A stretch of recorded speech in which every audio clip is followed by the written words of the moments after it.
तुम्ही कधी पिठामध्ये अशा पद्धतीने मसाले टाकून रेसिपी बनवली आहे का? चला तर रेसिपीला सुरुवात करूया। सर्वप्रथम इथे आपल्याला 1 वाटी तांदळाचे पीठ घ्यायचे आहे। तांदळाच्या सोबतच इथे थोडी चना डाळ सुद्धा दळून आणली होती, तर 1 वाटीच्या प्रमाणामध्ये हे पीठ आहे। या पिठाला आपल्याला मोहन द्यायचं आहे। हे पीठ एकदम बारीक आहे।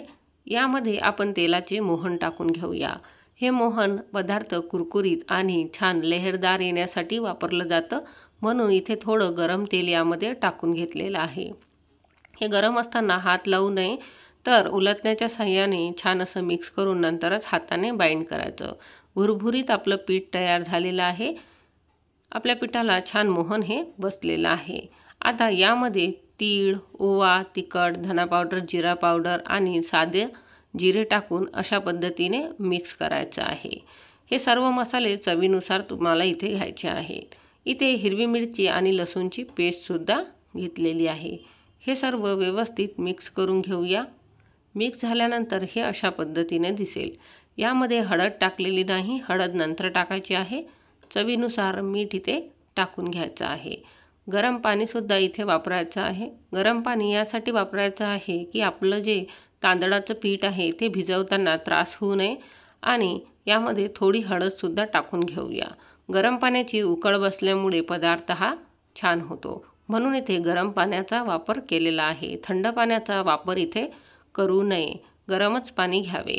आता हे व्यवस्थित मिक्स करून घ्यायचं आहे आणि याचा बंद असा छान गोळा तयार करायचा आहे। गोळा इथे तयार झालेला आहे। तुम्ही बघू शकता आपला गोळा खूप छान तयार झालेला आहे। आता इथे गॅस ऑन करून त्यावर पॅन ठेवली आणि त्यामध्ये थोडे तेल टाकून घेऊया।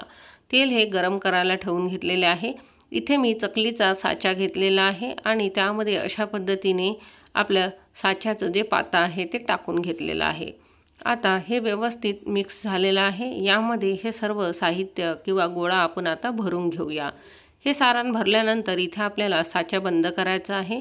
हा जुना पद्धतीचा साचा आहे, याला सोऱ्यासुद्धा म्हणतात।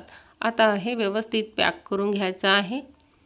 पॅक झाल्यामुळे याचे थ्रेड जे आहेत ते व्यवस्थित लागतात आणि पदार्थही छान बनतो। आता एक ताट घेतलेलं आहे, यावर या पद्धतीने आपल्याला छान चकली आपली पाडून घ्यायची आहे। तुम्ही याचे वेगवेगळ्या आकाराच्या चकल्या पाडू शकता किंवा सरळ लाईनसुद्धा पाडून घेऊ शकता स्नॅक्ससारखं। मी इथे चकली पाडून घेतलेली आहे।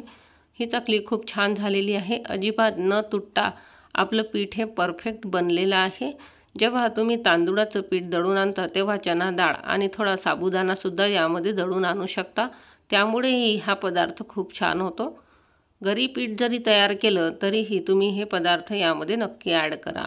चवीनुसार आपण सर्व पदार्थ यामध्ये टाकून घेतलेले आहेत। हळद यासाठी कमी टाकलेली आहे की जेव्हा आपण हे तळतो तेव्हा तेल हे खराब होत नाही आणि पदार्थाचा रंगही हा नॅचरल येतो। आता गरम तेलामध्ये आपली चकली गेलेली आहे। आजूबाजूनेही तुम्ही आणखी 1-2 चकल्या टाकू शकता। मी इथे कमी तेलामध्ये चकल्या तळणार आहे, त्यामुळे तेलाचं प्रमाण हे जास्त गरमही होत नाही आणि तळताना व्यवस्थित पद्धतीने तळल्या जातात।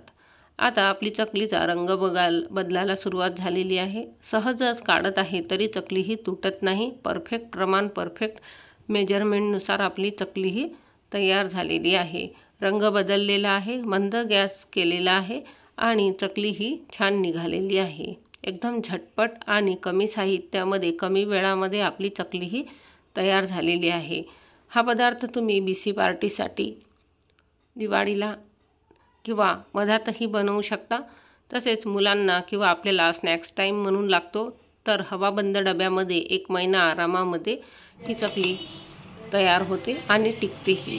बघा खूप छान कुरकुरीत याचा आवाज आलेला आहे। व्यवस्थित चकली ही तयार झालेली आहे। सर्व बॅचेस आता काढून घ्यायचे आहेत। रंग बघा किती छान आलेला आहे आणि याचे काटेसुद्धा खूप छान आलेले आहेत। कुठल्याही प्रकारे ही चकली तुटलेली नाही। 4 वाजता चहासोबत ही चकली खूप छान लागते। तसेच पोहा बनवला तरी त्यासोबतसुद्धा ही तुम्ही देऊ शकता। हवाबंद डब्यामध्ये तुम्ही हे ठेवून टिफिनमध्ये, ऑफिसला वगैरे मधात खाण्यासाठी खूप योग्य आहे। प्रवासातही नेऊ शकता। तुम्हाला ही रेसिपी कशी वाटली नक्की सांगा आणि एकदा बनवून नक्की बघा। कमी साहित्यात कमी वेळात तांदळापासून बनणारी ही चकली आहे, झटपट तयार होणारी. आवडल्यास लाईक आणि शेअर करा.